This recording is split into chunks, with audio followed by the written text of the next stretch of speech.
the way I balance it all is just by being very clear on who I am and unapologetic about who I am. And if you don't like it, you could get the out of my way.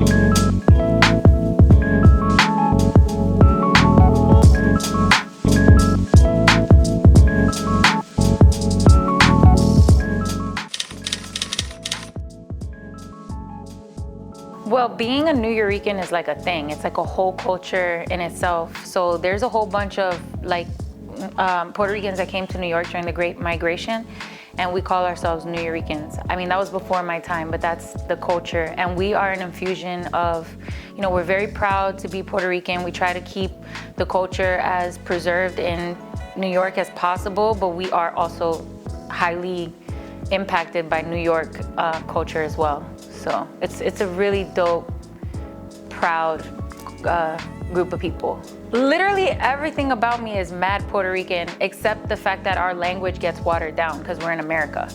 But I grew up listening to salsa music and bomba y plena and cooking arroz con guandules and pastelons and pateles and eating alcapujias and coquito and Christmas and, you know, and waving the flag every chance we got, because, you know, there was a law that stated that Puerto Ricans couldn't wave their flag without getting a fine. So that's kind of like why we're so obnoxious about waving the ability to wave our flag now. And Nuyorican are like known for being obnoxious flag wavers. And then you can't forget the Puerto Rican festival in June every year in New York. It's the biggest Northeast festival in the country. It's lit, it's lit. It's like, you know, you pull up and everybody's there and you see, and everybody's there to celebrate our heritage. And it's like literally, I think it's the biggest turnout in America. Like I think or in the Northeast, we have like 100,000 people turn out. I've been blessed and fortunate enough to make my childhood dreams come true and have my own float and perform on the float and then headline the festival. And it was like a very, and the people that have performed that stage before me is like Mark Anthony and Bad Bunny have performed on that same stage. And, you know, it's an honor to be an artist that performs on that major stage. And we have the biggest, you know, it's sponsored by like a bunch of different sponsors, but La Mega, which is like the biggest Latino radio station in the world. It's like Hot 97, but for Spanish people, you know? And I don't know, it just makes you extremely, we're just so proud of who we are. I don't know even know how to say it. We're just such a proud community of people.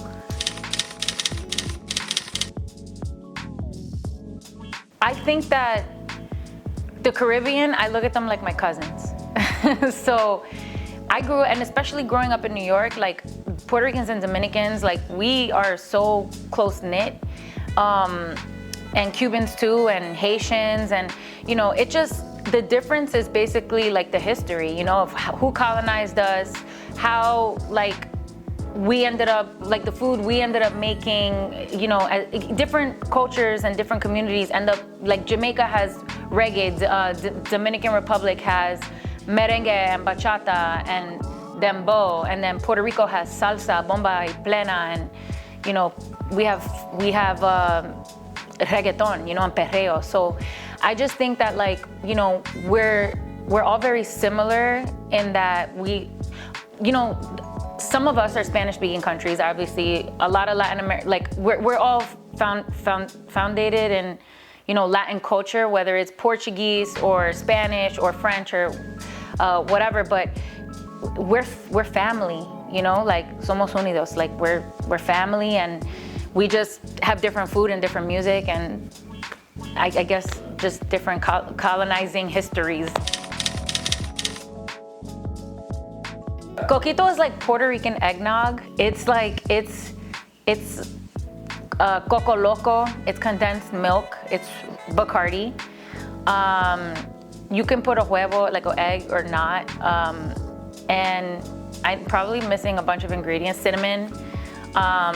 But we get lit off that shit in Christmas time. and Thanksgiving too, but mostly Christmas time. And it's just our thing, you know? In general, my favorite staple Puerto Rican dish is arroz con guandules, which is rice and pigeon peas. And that, you could just eat it for breakfast, lunch, and dinner, any time of the year, with anything. It's just like so delicious. And I consider myself the arroz con guandule whisperer because I make the best rice, and and nobody could tell me otherwise. My parents loved music, and they loved all kinds of music. So I grew up with like so much different music being played in my household. And back then, freestyle was a really big thing. And freestyle music was like a huge thing in my household. Every Sunday, my mom would wake me up to the vacuum cleaner hitting my door and freestyle music playing. And I don't know, I kind of have like a good PTSD towards it because like now when I'm cleaning, I have to play freestyle music. But Latin-wise, the Mastro IG album changed my life. Like when I was a little older, because it was like a reggaeton album and it had Looney Tunes, and it was just like the best album ever. Evie Queen changed my life. Hector Lavoe, Tito Puente, Marc Anthony, of course. Marc Anthony's also Nuyorican like me. So Marc Anthony was like the poster boy for like what I wanted to be when I grew up. And J-Lo too, because J-Lo's Nuyorican icon. You know, her and Marc Anthony were just like, oh my God, looked up to them so much. And then we had other Latin American artists like Celia Cruz. She's Cuban, but Celia Cruz is like everything. You know, she was just like, had the best voice, best swag. And she was talking about, you know, espiritismo and she was just so spiritual, and she was so important for me as growing up. And there are unlimited incredible talent that have come out of the Caribe. So there's a few stories that set me on this path, and I was very young. One was, my mom was good friends with Brenda K-Star when I was like a little girl. And McDonald's came out with these microphones. And I was like, I'm gonna sing Whitney Houston to this microphone, and nobody could tell me that I'm not as good as Whitney Houston at that age. But I was trying, you know, and Brenda was like, you actually could sing. Like, your daughter has an amazing voice. But shortly after that, you know, like I had a third grade or fourth grade project where we had to like do something, like remix a song or something like that. And people were doing Jingle Bells and whatever. And I was remixing TLC No Scrubs. And I was like really trying to sing like with swag, you know? And that's when I discovered my love for writing, because I started, you know, freestyle rapping in the lunchroom with the boys, and I was writing poetry and singing and putting melodies together and remixing songs like at a very young age. And I did not know that there was a possibility for me to be a musician or an artist. It was kind of just like how I expressed myself, like naturally. So that's kind of how I fell into it. I never thought to myself, oh, you could do that. I just was doing it. It's always been a dream of mine to make a queer love story music video for the past 10 years. And for whatever reason, it just never happened. Even though it was like something that I really wanted to do, it just never aligned. And with Don't Let Me Go, it finally aligned. And I was so happy because it's something that I had always dreamed of doing and a story that I had always dreamed of telling. And it worked out really perfectly because when I was writing the song, I was in the room with like my friend Sulem, Freddie, Stilo, and Rico from Los Racas. And we were just like, it was such a good vibe. And, you know, I was writing the song and they all helped me put some of the pieces together. And then I was like, this is the song. Like, this is the song I'm gonna be able to make my dream come true and tell this story with, because Sulem happens to be in the room when I was writing it. And she's also an amazing actress. She's done like Mayans, and she did Disney's Jungle Cruise, and she's also like a sister to me. She's a really good friend. And I was like, you're gonna star in my video. Like, you're gonna be my girlfriend. And she was like, yes, let's freaking do it. So it all just aligned the way it was supposed to, and I was able to finally make my dream come true. And it was just amazing. So I always wanted to make an LGBTQ or like lesbian love story video because I had experiences with women and I didn't see that representation, especially in Latin music, very often. So it was just something that had never been done before. Even though lately now it's finally starting to be done, but like when I had the vision so many years ago, it had never been done and I was having these real life experiences without the representation. So I was like, and I've always been the type of artist that for whatever reason, I always want to create things that I don't see. So even when I did my like rock star cover a long time ago, I put a plus size model in because I never see plus size models in videos. And I was like, I have friends that are plus size. They're plus size people in the world. Why, this is what so I always want to express and show things that I don't see, especially things that are personal to me, you know? So with Don't Let Me Go, it was like, I had this vision because it was my real life experience that I never had seen before. But the song, when I was writing the song, I was writing the song about a relation, like an ex that I had an experience with. And then it just so happened that Sulem was there and it all just like kind of clicked.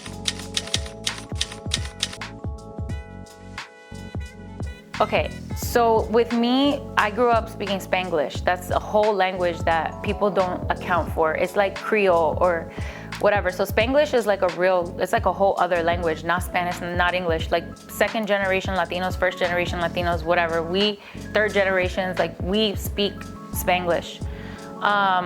And when I first started making music, I wanted to make Spanglish music, but like I've just been too far ahead for my own good for too long. And it took me so long to finally find people creatively that were like, got it, you know?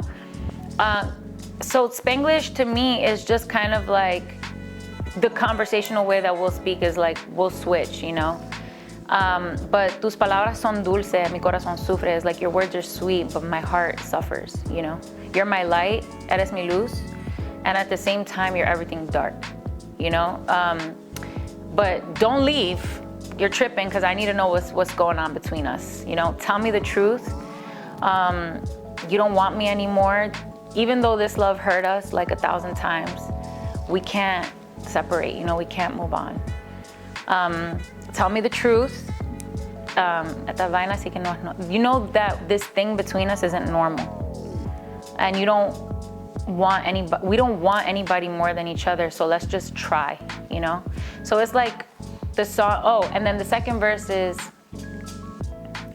dime tu sentimiento, hay que ser honesto, ya no tenga miedo. So it's, tell me your sentiments and your feelings honestly, and don't be afraid. And then it's like me reassuring her, like, this time I'm gonna love you. I'm gonna appreciate you. This time I'm gonna love you compassionately. This time I'm gonna care.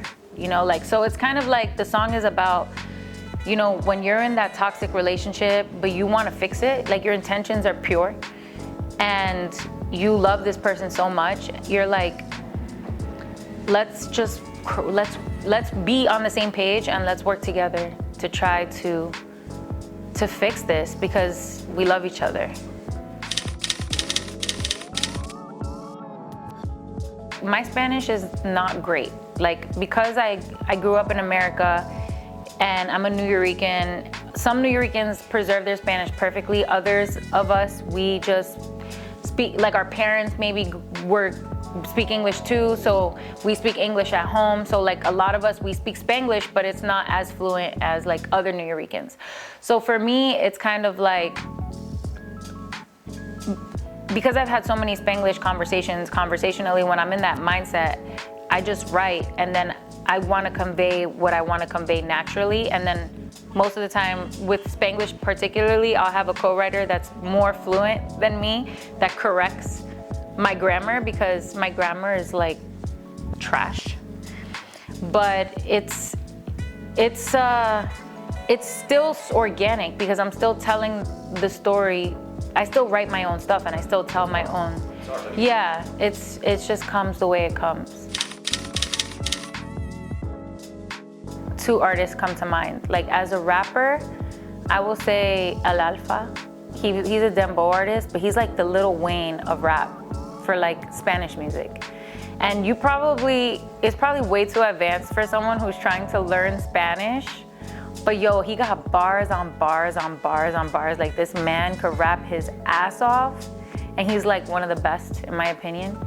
And then Nati Peluso, she's like my favorite. I love her. I think she is a phenomenal talent. It's like my dream to work with her. But I would say for a person who speaks predominantly English that's trying to connect and trying to learn Spanish, there's a lot of amazing Spanglish artists out there like Paloma Mami. She's pretty simple and like easy to follow, and like you can kind of grasp the concepts of what she's saying. Melly is a rapper that I really like. She's from Harlem. She does bilingual music as well. And yeah, that's what I was gonna say is I think Spanglish is such an important genre, and it's taken so long for people to start to digest it. But I think it's such an important genre because we're like international now with the internet and social media, and you know, cultures are just like sharing with each other, and we're infusing, and we're like, you know, communalizing. And I think it's important for people to just like break the barriers of like, this is me and this is you and this is you and this is me and this is my shit and this is your shit, and kind of be more like building bridges. And I think that through music, that's one of the easiest ways to like connect with others. So every time you see your mother or your grandmother or an elder, you have to say bendición. You have to ask for their blessing. That's like a thing. When you're partying, you say huepa. I don't know. We said that too in Italy, Fabio. We say huepa. We say huepa. Oh no, we're like huepa. That's our thing. There's a bunch of different te lo juro, like when you're telling the truth, you're like, I'm telling the truth. This is te lo juro, I'm telling the truth. Like, I swear. Te prometo, I promise. Like, there's a bunch of things. And then if you want to get like, because I influence a lot by my Dominican people too. So they have a whole bunch of slang that. Do you make up your swear words and stuff like that in Spanish or no? Do I make them up? No, I think no, they exist. Words and stuff, like Dominicans, well, because I grew up around Dominicans, so I'll say a lot of things they say. You know what I mean? Like they'll be like maldita, like or something like that, and I'll like fresh, like she's fresh, or she's bad, or bellaca, or like you'll say like tiburón, like instead of calling a man, it like that's on the hunt, you know, like he's a shark. So there's like a lot of different little things.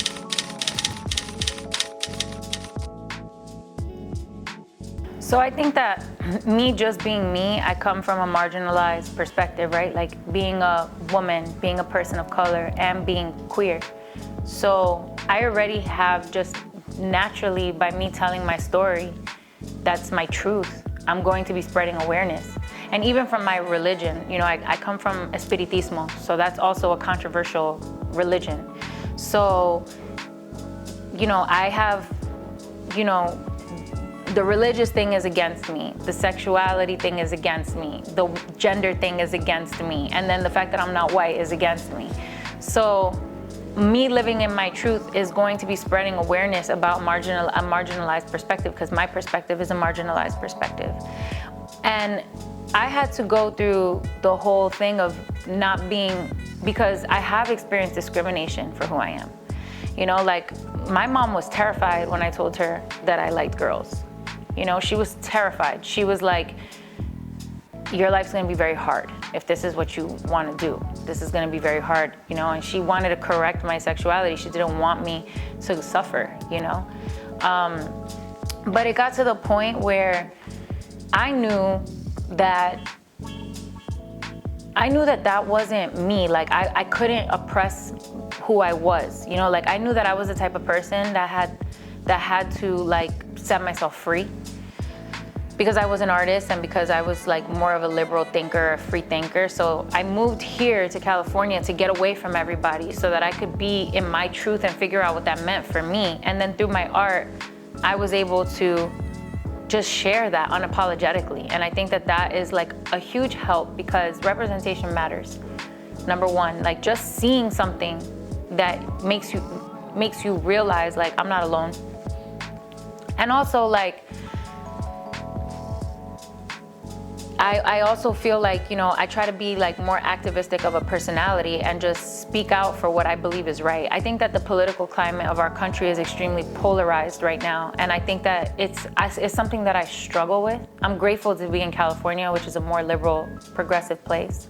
But I worry about these things, especially that I'm gonna be a new mom, you know. I worry about, you know, the fact that like the politics, you know, like the fact that there's a war on gay people in Florida. There's a war on black people in Florida. It's like there's a war on women where like half of the states don't let women get an abortion. So what I do is I try to show people like, you know, I would rather uproot my life and go somewhere that's a safe space. And I know that that's a privilege, but I struggled, you know, like so a lot of people struggle and go homeless in California before they figure themselves out or whatever it is. And I'm not saying that everybody's circumstances are the same, but me personally, as an individual, I would rather bleed, sweat, and cry than to live a lie, live something that's not my truth. And I think that just the ability to inspire people in that way, I'm doing my job. I think that the number one most important thing is to be spiritually aligned, right? Because when you're aligned with yourself and your spirit and you're clear on who you are, then you start shedding the things that are not serving you. People that are not serving you, situations that are not serving you, environments that are not serving you, relationships that are not serving you, friendships that are not serving you, jobs that are not serving you. Like, unless you are absolutely, you know, like, it could be a privilege to have that ability, but when you're aligned and you walk in your truth, it's like the universe moves for you. And that's how I live, you know? Like, I made a decision that I was going to be in my truth. And when that happened, you know, I found a partner. Like, I mean, my partner is my best friend. We've been best friends forever. We decided to take it to the next level, and that's why we're having a child. But he is totally okay with who I am. I don't need to apologize for I don't need to explain myself, you know? I can be who I am, but that's because I love myself. And I feel like when you doubt yourself, when you're not certain with who you are, and when you allow space for uncertainty and doubt to come in, that's when you invite things into your world that aren't necessarily good for you. So the way I balance it all is just by being very clear on who I am and unapologetic about who I am. And if you don't like it, you can get the out of my way. Very simply put. And I really encourage people to live that way, because you will have so much more peace when you stop trying to please everybody else.